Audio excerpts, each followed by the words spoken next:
never made it, but I know what it takes. I'm motivated. Good morning. Today, a new video, nothing to do with fitness.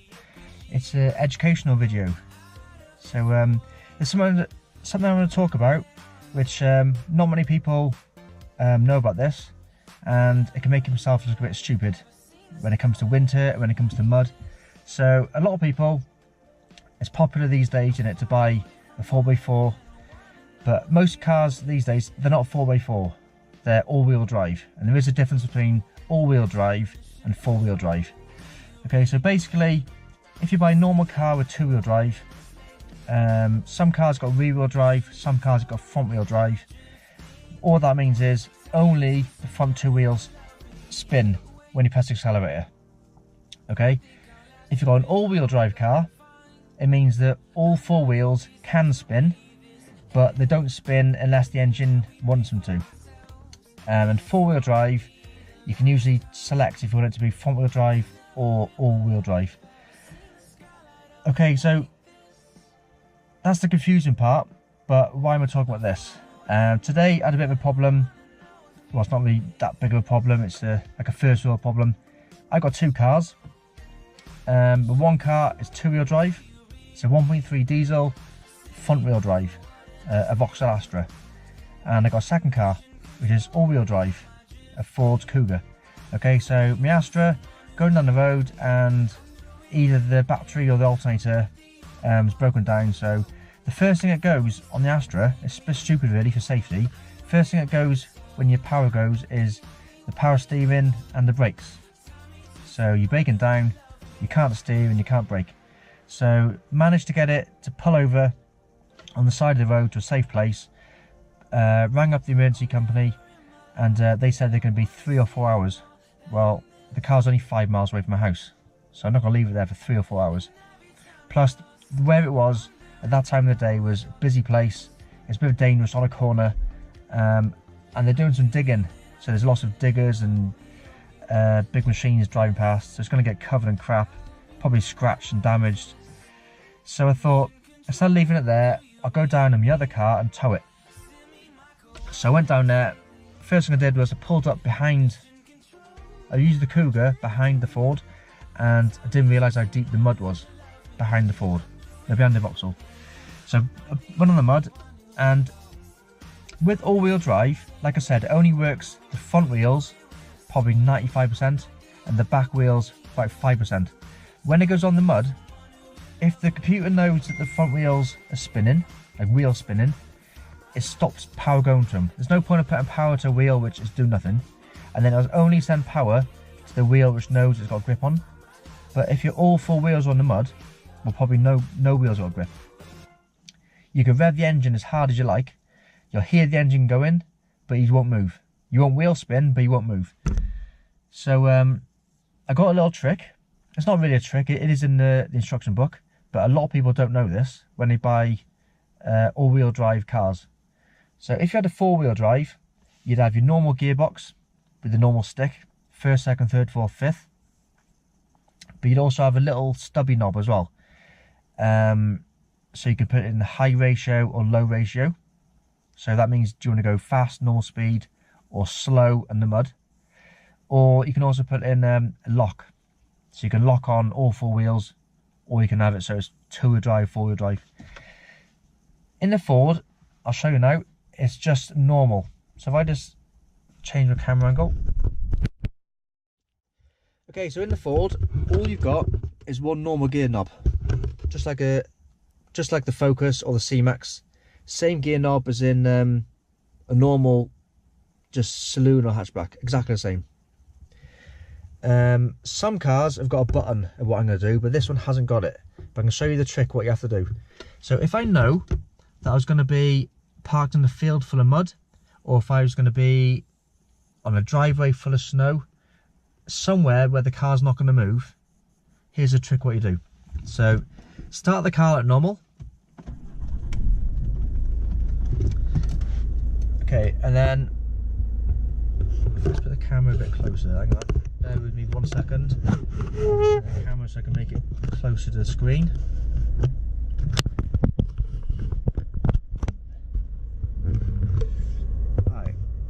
if you go onto the menu and press select,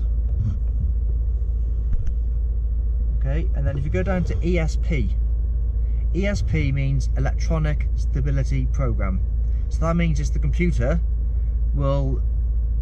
it knows from sensors if the wheels are wheel spinning or if they're working and how much revs you put in. So it'll work out how much revs you're trying to do, if the car is actually moving, and then it knows that the wheels are spinning in the mud, so it won't send power to wheels and all that kind of stuff. What you want to do is go down to ESP and turn it off. So now the computer doesn't shut down power going to wheels, so it will actually make your car four-wheel drive. And then also you'll see that little symbol there will pop up, that orange car, to say that it's not in ESP mode. So now what will happen is, if you're in the mud, if the front wheels start wheel spinning, they'll still spin, but the back wheels will spin as well. So then it will turn your car to four-wheel drive. Otherwise, you make yourself look stupid, because you'll buy yourself like a Kuga or a Vauxhall or a four-wheel drive, all-wheel drive, and then come snow day or mud day, you'll be looking stupid because you'll be not moving anywhere. You'll also look stupid if you buy a Ford Kuga but you didn't read the instruction book and you bought the two-wheel drive version, because all you've done is bought a bigger, heavier, slower version of the Focus. So slower, less miles per gallon, and it doesn't actually do what you think it'll do. Come winter time, you look stupid. Yeah, so we'll say that ESP, I said it a minute ago, ESP was off, and they just warned you. It's got the orange car there. But when you go back onto the road and you hit a normal section of the road, you're back to normal, you're up and moving, I'd probably turn it back off, because on a normal road, if you hit a puddle, the front wheels, you know, when you go aquaplaning, the front wheels want to pull it to the left. The car will know that it's pulling to the left, and it will stop power going to wheels in the puddle, put power to the wheel on the concrete, and it'll straighten you up.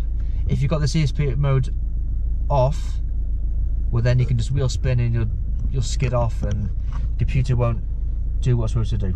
So what you do is you just go back into settings, go to menu, go down to ESP, turn it back on again, and that light will go off. The only thing with this car is, it doesn't matter if you have the ESP turned on or turned off. Every time you turn the car off,